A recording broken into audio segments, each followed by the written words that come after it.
issue that we had the Moores Creek area that was completely polluted with trash and different things that were coming into the lagoon.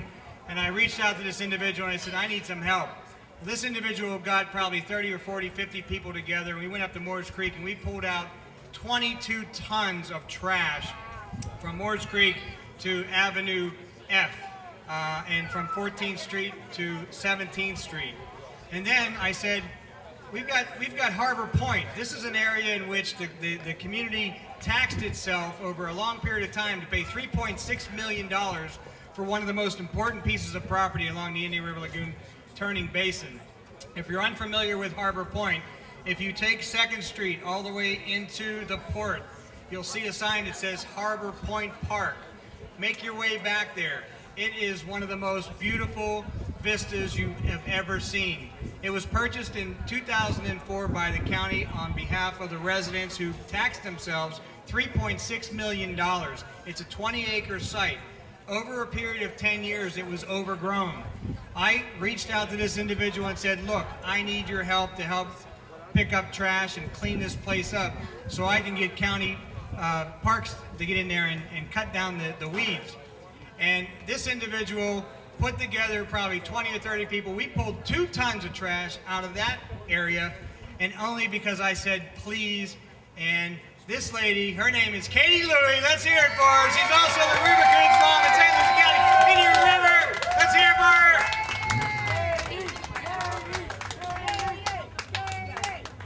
You guys are embarrassing me. I want to say one thing. Many of you know today is my anniversary. I do, and I'm going to get very choked up. I want to thank my husband because he has a lot of patience and lets me do what I love doing so much.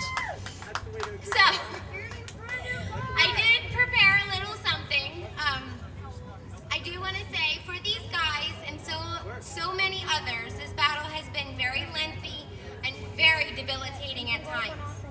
While we haven't stopped the discharges yet, there has been good that has come from our efforts. Some of you may have heard about the River Kids. We're a new chapter. The very first chapter, for which I'm so proud of, was brought to life in Martin County. It was created by a group of kids in Martin County who had a vision. Their vision was to form a group to bring awareness and to be involved. They have carried out lemonade stands and sold cookies to promote awareness, created art out of recyclable old county signs, and engaged other children across the county by displaying them in public facilities. With the help of local county commissioner Jackie Thurlow-Lippisch, a dream came true. Jackie has since introduced this wonderful program to the Martin County school system. She engages the kids of Martin County by reminding them of the beauty that is present right in their own backyard and educating them on the concerns that are harming our beautiful waterways and the marine life that call it home. Fast forwarding to fall of 2013, there were 3 of us moms who saw an amazing opportunity for the same thing right here in St. Lucie County. On February of this year, we had our very first meeting. Since then, we currently have close to 75 kids involved and growing daily. These kids have done a lot. Some of them have gone to DC. Some of them have spoken in Tallahassee in front of many representatives. We, of course, have had some attend special meetings with key stakeholders. We have done lots of shoreline cleanups. We have done seining and took field trips to great places, such as Loggerhead Marine Life Center. These kids have met some really cool people along the way.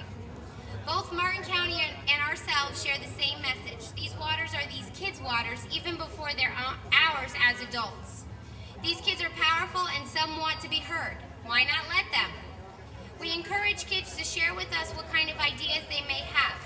Yesterday I read a wonderful article in TC Palm. A 14-year-old boy, some of you may recognize his father as Carl Hassan. He mentioned to TC Palm when he hears the problem not being a big problem, it offends him and all his fishing friends. He goes on to say it affects all our futures, and if it's ruined, there's no going back. Remember, he's 14 years old and he gets it. This has inspired him to organize a beach cleanup day on September 6th in Indian River County, an attempt to do what we can all do in our own backyard. Our kids will be out participating as well at Pepper Park on North Beach from 9 a.m. to noon. We would only hope that many of you would consider joining us. Our organization is totally free, and we hold monthly meetings, usually on the first Sunday of every month, with lots of fun hands-on activities. Our next meeting will be held on October 12th and is bound to be a really fun one. It's our fishy Halloween party.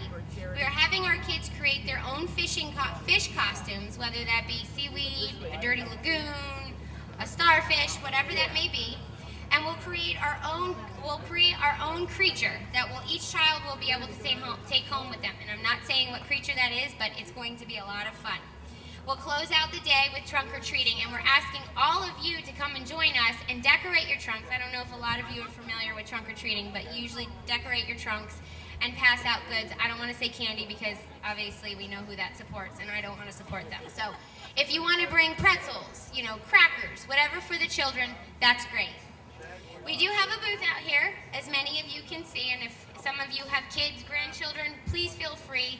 Anaya, my good friend right over here, has the sign-up sheet, so she will gladly point you in the direction that you need to be.